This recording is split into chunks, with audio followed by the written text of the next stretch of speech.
ซีอิ๊วก็ใส่ไม่ได้ใส่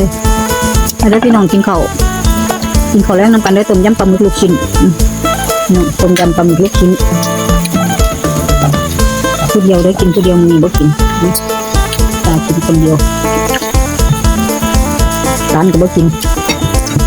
มันตัวไงมีไข่พร้อมพี่น้องมีไข่ด้วยเด้อ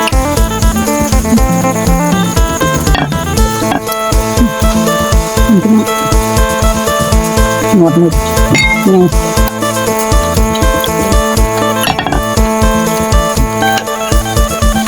หมดแล้วไง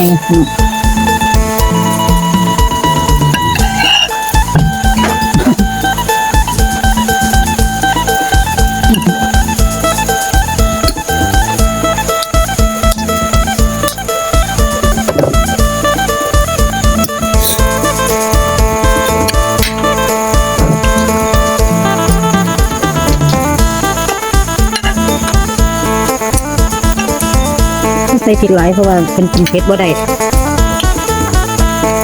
ทุกพริกเม็ดทุกพริกสดๆเป็นเม็ดใส่เอา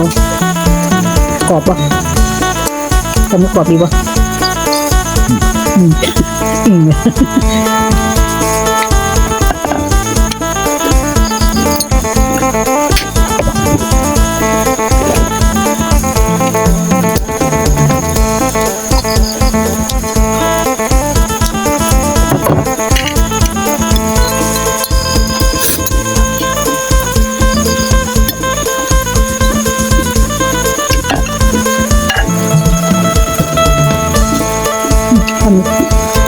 ตอนมันไงเลยพี่น้องกรอบๆ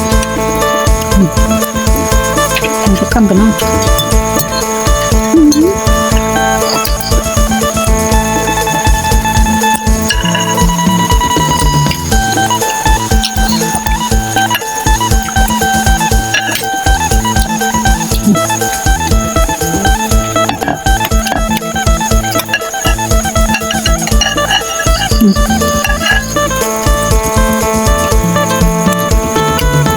อันนี้ไข่หมึกทุกคน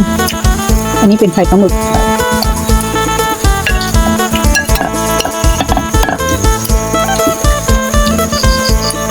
ลูกชิ้น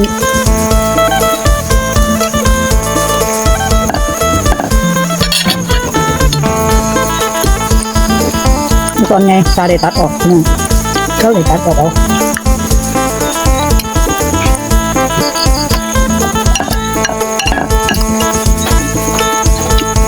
ต้มเลย